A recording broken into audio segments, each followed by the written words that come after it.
Hello students, myself Dr. Aparna Sharma, lecturer of Political Science.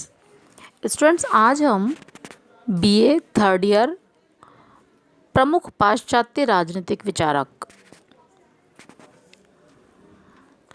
Political science में unit 4 में Karl Marx के विचारों का अध्ययन करेंगे। स्टूडेंट इससे पूर्व हम कार्ल मार्क्स का जीवन परिचय और उनके द्वारा लिखी गई प्रमुख पुस्तकें हमने जानी थी। आज हम उसी क्रम में आगे बढ़ते हुए कार्ल मार्क्स का बहुत ही महत्वपूर्ण सिद्धांत इतिहास की आर्थिक व्याख्या या आर्थिक नियतिवाद का अध्ययन करेंगे। स्टूडेंट जैसा कि हमने अपने पहले वाले वीडियो में पढ़ा था कि प्रमुख वैज्ञानिक समाजवाद होने का जनक कार्ल मार्क्स को कहा जाता है। कार्ल मार्क्स ने द्वंद्वात्मक भौतिकवाद, वर्ग संघर्ष, इतिहास की आर्थिक व्याख्या आदि कई महत्वपूर्ण सिद्धांतों का प्रतिपादन किया। तो आज हम उन्हीं में से एक इतिहास की आर्थिक व्याख्या या आर्थिक नियतिवाद का अध्ययन करेंगे। मार्क्स की विचारधारा के द्वंद्वात्मक भौतिकवाद की भांति ही इतिहास की आर्थिक व्याख्या का जो सिद्धांत है वो भी अपने आप में बहुत महत्वपूर्ण है। द्वंद्वात्मक भौतिकवाद के सिद्धांत को सामयिक विकास के संबंध में प्रयुक्त करना इतिहास की आर्थिक व्याख्या है। मार्क्स उन इतिहासकारों से सहमत नहीं है जिन्होंने इतिहास को कुछ विशेष और महान व्यक्तियों के कार्यों का परिणाम मात्र समझा है। कार्ल मार्क्स ने इतिहास की आर्थिक व्याख्या में बहुत ही क्रमबद्ध इसका उन्होंने अध्ययन किया है, जिसमें उन्होंने पहले आदिम साम्यवादी युग, फिर दास युग, सामंती युग, पूंजीवादी युग, सर्वहारा के अधिनायकत्व का युग और साम्यवादी युग को एक्सप्लेन किया है। इन सभी को हम वन बाय वन पढ़ेंगे, जिससे पूरा इतिहास और अभी तक का जो हमारा सिनेरियो है वो पूरा क्लियर हो जाएगा।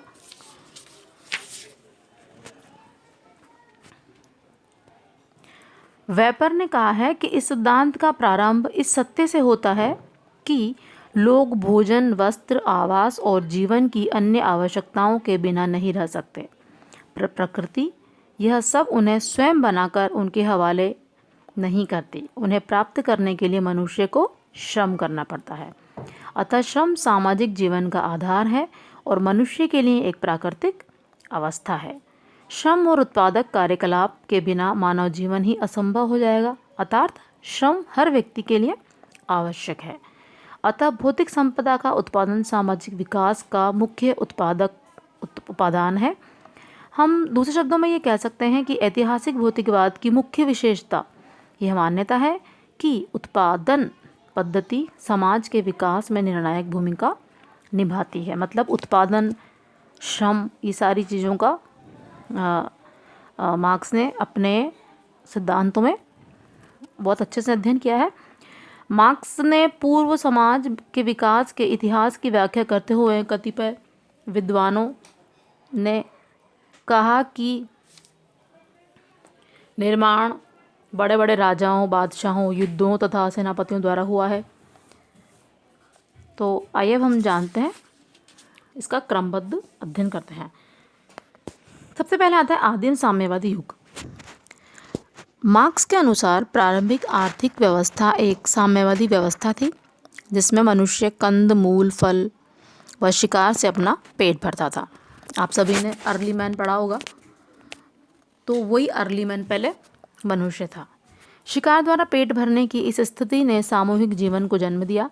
लोग मिलकर शिकार करते थे और मिलकर ही खाते थे। उस समय पूर्ण समानता एवं पूर्ण स्वतंत्रता थी। ठीक है, ना कोई लुटेरा था और ना कोई शोषक था। उन दिनों परिवार का जन्म नहीं हुआ था और संपूर्ण कबीला एक ही परिवार होता था, जिसमें बगैर किसी रिश्ते के सभी स्त्री पुरुष में समानता और स्वतंत्रता के आधार पर संबंध हुआ करते थे। इस समाज में मानव द्वारा मानव का शोषण नहीं होता था। एंगल्स ने कहा है कि कबीलों की व्यवस्था की श्रेष्ठता यह थी कि उसमें शासकों और शासितों के लिए कोई स्थान नहीं था। क्यों? क्योंकि वहाँ पर सब समान थे। स्त्री और पुरुषों में समानता थी सही, साथ ही जो व्यक्ति थे वो भी आपस में सब मिलजुल कर रहा करते थे। आगे चलकर प्रकृति ने मानव के अंतर्द्वंद ने औजारों को जन्म दिया। नए नए औजारों का आविष्कार हुआ और मनुष्य ने आग जलाना सीख लिया, जानवर पालना सीखा, बर्तन बनाना सीखा, पौधे उगाना सीखा। पौधे उगाना खेती की तरफ पहला कदम था, जिसके कारण एक तरफ तो अलग अलग कबीलों के अलग अलग पेशे हो गए और दूसरी तरफ कबीले की लड़ाई होना शुरू हो गई। एक तो नए कामों में पहले से ज़्यादा मेहनत करनी पड़ती थी, उस पर लड़ाई की मांग पूरी करने के लिए अपनी ज़रूरतों से ज़्यादा उत्पादन करना पड़ता था। अब पहले से अधिक काम की ज़रूरत पड़ने लगी। कबीलों में आपस में लड़ाइयाँ भी होती रहती थी और इन लड़ाइयों ने काम करने वालों की कमी को पूरा किया और जो हारे हुए लोगों को गुलाम बनाकर उनसे काम लेना शुरू किया जाने लगा। और इस प्रकार सामाजिक कार्य में बंटवारे ने समाज को ही बांट दिया और समाज दो वर्गों में बंट गया। कौन कौन सा? मालिक और दास। अब आता है दास युग। जैसा कि हमने अभी ऊपर पढ़ा, उसमें प्रारंभ में क्या था? साम्यवादी व्यवस्था थी। इसके बाद में व्यवस्था बदली और दास युग का प्रारंभ हुआ। कृषि व्यवस्था के साथ व्यक्तिक संपत्ति का भी श्री गणेश हुआ। साथ ही श्रम विभाजन की परंपरा भी प्रारंभ हो गई। श्रम विभाजन ने परजीवियों को जन्म दिया। कुछ लोग जबरदस्ती लोगों को दास बनाकर शारीरिक श्रम के कार्य उनसे लेने लगे। वह अपना समय आमोद प्रमोद, विद्या, कला तथा राजनीति आदि में बिताने लगे। आदिम वर्गहीन समाज अब स्वतंत्र नागरिकों और दासों के दो वर्गों में विभक्त हो गया। दास युग में मालिक का दास पर वैसा ही हक होता था जैसे कि मकान, जमीन या जानवर पर होता है। दास युग में आदिम पशुओं की तरह बिका करते थे, मतलब आदमी जो है वो पशुओं की तरह बिकने लगे दास युग में। दास की पत्नी व बच्चे भी मालिक की वस्तु कहलाते थे। दास युग में मालिकों की संख्या कम थी और दासों की संख्या ज़्यादा थी और इसीलिए मालिकों को डर रहता था कि कभी दास विद्रोह करके उन्हें नष्ट ना कर दे, क्योंकि उनकी संख्या ज़्यादा थी। अतः उन्होंने दासों की शारीरिक शक्ति को नियंत्रित करने के लिए राज्य सत्ता को जन्म दिया। यूरोपीय इतिहास का अध्ययन करने पर इस प्रकार की सामाजिक व्यवस्था हमें प्राचीन यूनान के नगर राज्यों में देखने को मिलती है। ओके स्टूडेंट्स, तो इस प्रकार दूसरी अवस्था जो थी वो दास अवस्था थी। उसके बाद आता है सामंत युग। इस युग में दास मालिकों की गुलामी से तो आज़ाद हो गए, लेकिन वे जमीन के गुलाम बन गए। सामंतवादी युग में राजा और उनके सैनिक सामंत भूमि के मालिक होते थे। क्योंकि इनका अधिकांश समय युद्धों में बीतता था, अतः उत्पादन का कार्य किसानों के द्वारा किया जाता था। किसान दास तो न थे, किंतु पूर्ण स्वतंत्र भी नहीं थे। उन्हें इसी शर्त पर दास स्थिति से मुक्त किया गया कि वे स्वामी की ज़मीन जीतेंगे और इसके बदले उन्हें एक फसल का उसे हिस्सा या ज़मीन का टुकड़ा दे दिया जाएगा। उन्हें मालिक की ज़मीन छोड़कर जाने का अधिकार नहीं होगा। इस तरह से ज़मीन का टुकड़ा देकर सामंत अधिकांश समय पर काम करवाकर उनका शोषण करने लगे। सामंतवाद में समाज सामंत और किसान दो विरोधी वर्गों में बट गया। कौन से दो वर्ग थे? किसान दो विरोधी वर्गों में बट गया। कौन सा? सामंत और किसान। अब सामंत किसानों का शोषण करने लगे, लेकिन सामंती व्यवस्था में किसान को खेती करने के बाद काफ़ी समय मिल जाता था। ऐसी स्थिति में करघे व दस्तकारी की चीज़ों का आविष्कार हुआ, जिसकी मदद से किसान अपनी ज़रूरतों को पूरी करता और दूसरी चीज़ें बनाने लगा। पहले इससे वह अपनी ज़रूरतों को पूरा करता था, बाद में इसका आदान प्रदान भी शुरू हो गया और अब वस्तुएं आवश्यकता पूर्ति के लिए नहीं बल्कि व्यापार के लिए यूज़ होने लगी। इस प्रक्रिया ने एक ऐसे वर्ग को जन्म दिया जो एक व्यक्ति से चीज़ें खरीदकर दूसरे व्यक्ति को दे देता था। इस वर्ग के पास पैसा इकट्ठा होता चला गया और वह प्रतिदिन विकसित होते हुए कल करघे का मालिक भी बन गया। मशीन का आविष्कार होने पर सामंत समाज पूंजीवादी समाज में बदल गया। तो मशीन का आविष्कार, कल करघे का आविष्कार कौन से युग में हुआ? सामंत युग में। ठीक है। नेक्स्ट आता है पूंजीवादी युग।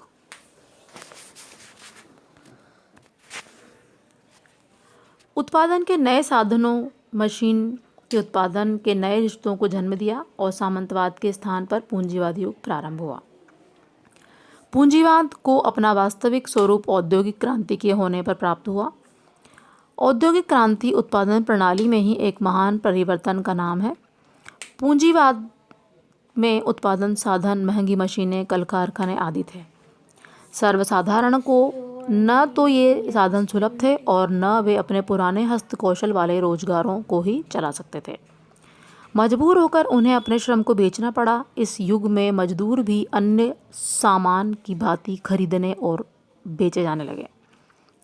पूंजीवाद ने दासता को मिटाने की बजाय इसे दूसरे रूप में स्थायी बनाया और वेतनभोगी, वेतन पाने वाला दास बन गया। इस प्रकार की अर्थव्यवस्था के विकास के बीच मध्य वर्ग का उदय हुआ, जो पूंजीपति वर्ग और सर्वहारा वर्ग के मध्य रहकर इन दोनों परस्पर विरोधी वर्गों में सीधे संघर्ष नहीं होने देता। पर समय बीतने पर यह मध्यम वर्ग भी सर्वहारा वर्ग की भांति ही बन गया। फलतः पूंजीपति वर्ग और सर्वहारा वर्ग के पास एक दूसरे के विरुद्ध घोर युद्ध होने के अतिरिक्त कोई चारा नहीं बचा। क्यों? क्योंकि अब संपत्ति आ गई थी, मशीनें आ गई थी, कल पुर्जे आ गए थे, तो पूंजीपति और दास ये दो वर्ग हो गए। इस युद्ध का अंत तभी होता जब पूंजीपति वर्ग का पूर्ण रूपेण नाश हो जाता और उत्पादन के साधनों पर राज्य का एकाधिकार हो जाता। क्यों? क्योंकि जिनके पास में मशीनें थी वो स्वामी हो गए और वो कार्य करने वाले मजदूर हो गए। तो इस प्रकार मार्क्स के अनुसार पूंजीवाद अपने अंदर ही अपने पतन की बीज छिपाए हैं। मार्क्स का कहना है कि समाजवाद का लक्ष्य प्राप्त करने के लिए जो भौतिक परिस्थितियां आवश्यक होती हैं वे पूंजीवादी समाज के ही गर्भ में छिपी रहती हैं। पूंजीवाद का परिणाम होता है मांग से अधिक पूर्ति, जरूरत से अधिक उत्पादन, बाजार का माल से पट जाना, व्यापारिक संकट, बेरोजगारी, कम रोजगार और गलत रोजगार। इनके पश्चात निजी पूंजी का बोलबाला हो जाता है। यह स्थिति पूंजीवाद की चरम सीमा है और यही से पूंजीवाद का पतन होने लगता है। पूंजीवाद के पतन के बाद सर्वहारा के अधिनायकत्व की स्थापना हो जाती है। तो ये युग हुआ पूंजीवादी युग। ठीक है।